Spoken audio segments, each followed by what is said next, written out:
Assalamualaikum warahmatullahi wabarakatuh. Mahasiswa D4 Gizi, hari ini kita masuk untuk pembelajaran mikrobiologi pangan. Adapun materi pembelajaran yang akan disampaikan pada hari ini adalah mengenai faktor-faktor yang mempengaruhi pertumbuhan mikroba, di mana salah satu tujuan pembelajaran pada hari ini adalah mahasiswa dapat mengetahui faktor-faktor apa saja, faktor-faktor lingkungan apa saja yang mempengaruhi pertumbuhan mikroba pada pangan.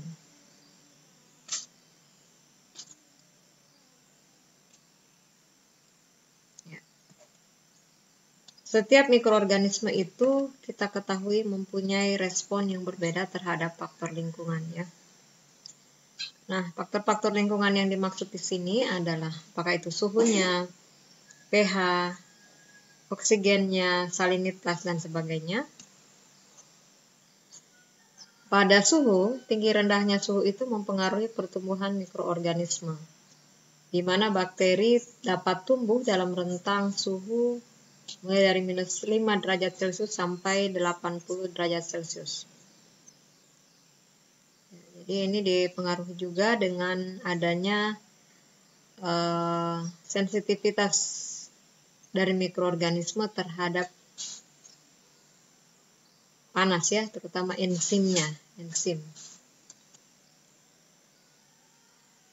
Untuk suhu ini ada pengelompokan bakteri berdasarkan kisaran suhu pertumbuhan. Jadi kita mengenal ada istilahnya namanya bakteri psikrofil, yaitu bakteri yang dapat tumbuh pada suhu rendah, yaitu pada suhu 0 derajat Celcius sampai 20 derajat Celcius. Nah, untuk bakteri-bakteri ini suhu optimumnya itu hanya sampai di 15 derajat Celcius. Kemudian untuk bakteri, pengelompokan bakteri yang kedua adalah mesofil, yaitu bakteri yang dapat tumbuh pada suhu 20 derajat Celcius sampai 45 derajat Celcius. Nah, karakteristik istimewa dari semua bakteri mesofil ini adalah dia bisa tumbuh sampai suhu optimalnya itu 37. Jadi 37 derajat Celcius itu sudah suhu optimum. Dan kalau di atas suhu 45 derajat Celcius itu dia sudah tidak dapat tumbuh. Nah, kemudian bakteri mesofil ini dibagi lagi menjadi dua kelompok, yaitu yang mempunyai suhu pertumbuhan optimum 20-30 derajat Celcius termasuk tumbuhan saprofit.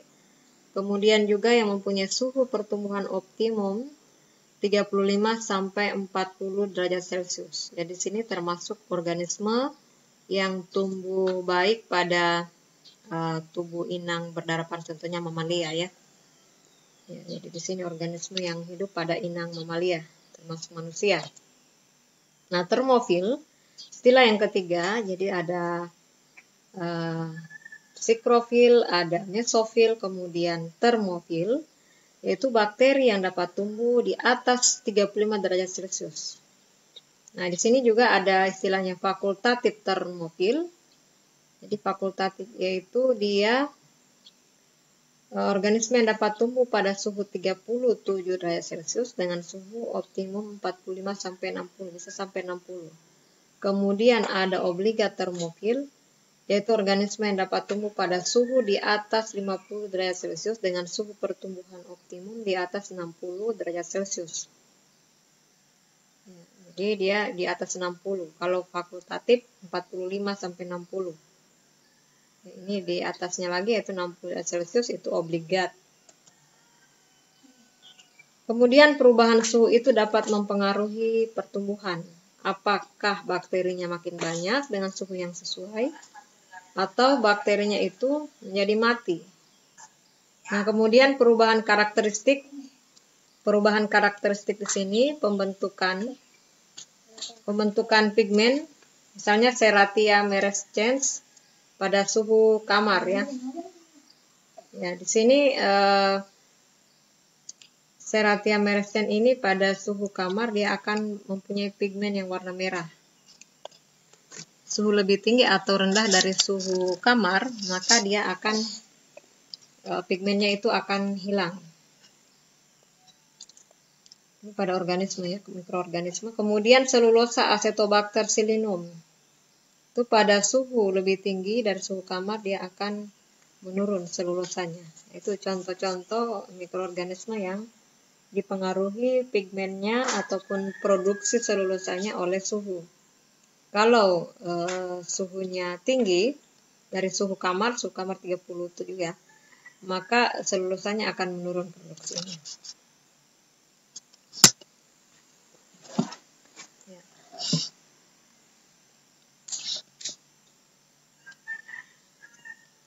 Kemudian selain suhu, yang kedua adalah pH. pH itu disebut juga dengan derajat keasaman. Kalau untuk bakteri, pH-nya itu 4-9.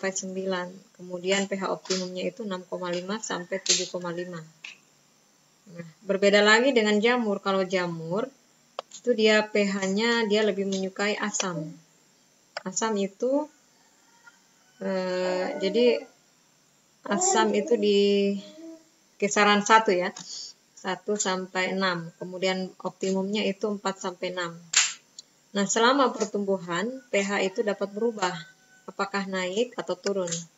Nah, ini tergantung dari media apa yang diuraikan ya, media apa yang diuraikan oleh bakteri atau jamur itu.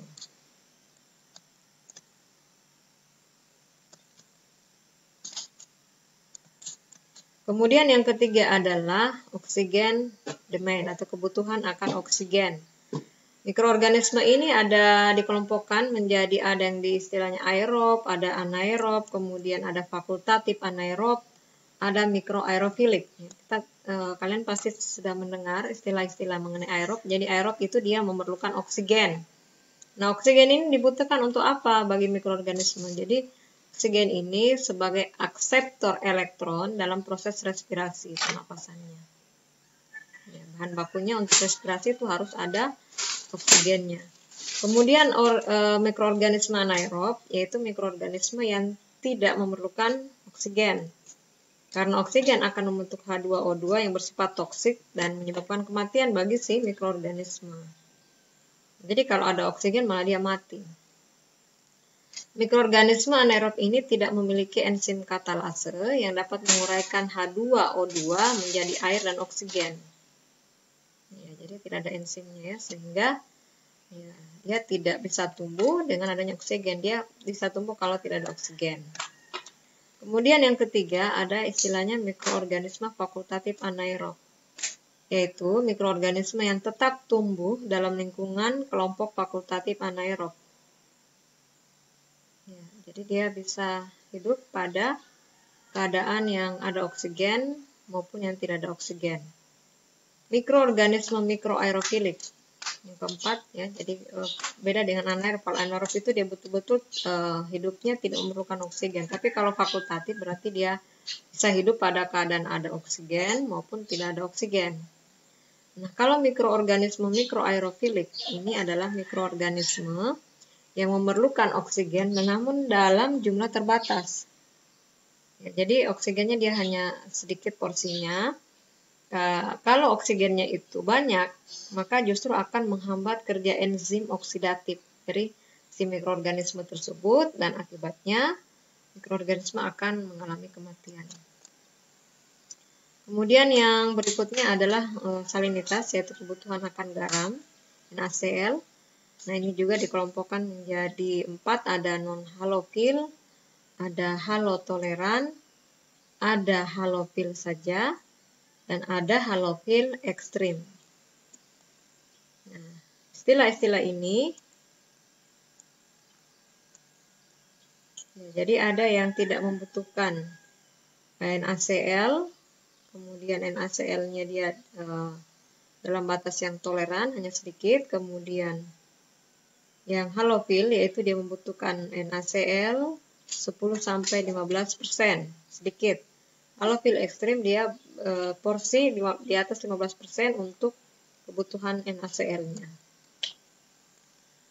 Nah, kemudian selain kita mengetahui bahwa berbagai faktor-faktor lingkungan itu dapat mempengaruhi pertumbuhan mikroorganisme, namun pertumbuhan mikroorganisme juga ini bisa dikontrol.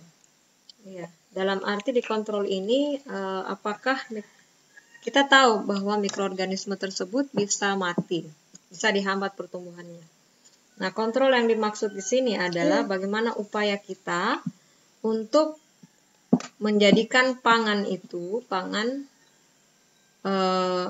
bebas dari adanya atau tidak terkontaminasi oleh adanya pertumbuhan mikroorganisme.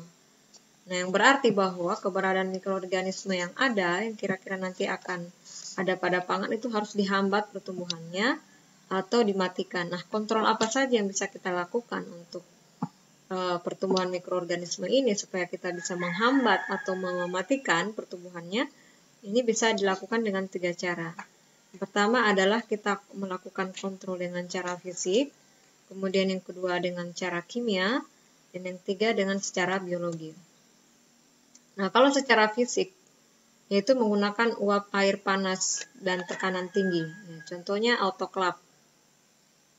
Ini kalau pada alat-alat uap bertekanan, itu salah satu alat untuk mensterilkan media bakteri, dan alat itu adalah autoklaf. Jadi dia menggunakan sistem panas bertekanan, ya, uap air panas. Nah, untuk sterilisasi dan autoklaf baik pada media maupun pada alat-alat yang kita lakukan untuk keperluan pengujian mikrobiologi itu di suhunya adalah pada 121 derajat Celcius dan tekanan 15 atmosfer atau PSI selama 15 menit saja. Kemudian yang kedua, yang pertama tadi kontrol fisik, kita juga bisa melakukan kontrol kimia.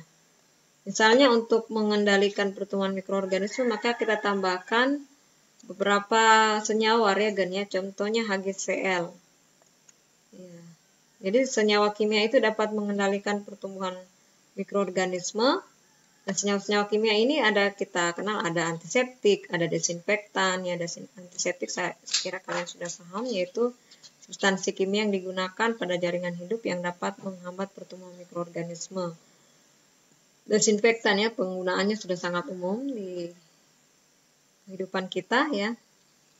Substansi kimia yang dapat menghambat pertumbuhan sel vegetatif pada materi yang tidak hidup, ya. Penyemprotan desinfektan pada benda-benda alat-alat rumah tangga kita, itu contohnya. Ya, kemudian ada bahan kemoterapeutik, ya, jadi substansi kimia yang dapat merusak atau menghambat pertumbuhan mikroorganisme dalam jaringan hidup. Ya.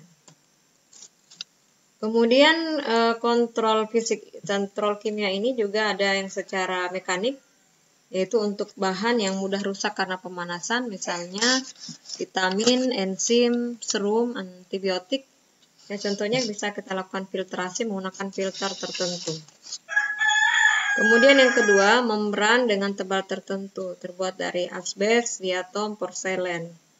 Nah, ini juga salah satu cara untuk mengontrol pertumbuhan mikroorganisme.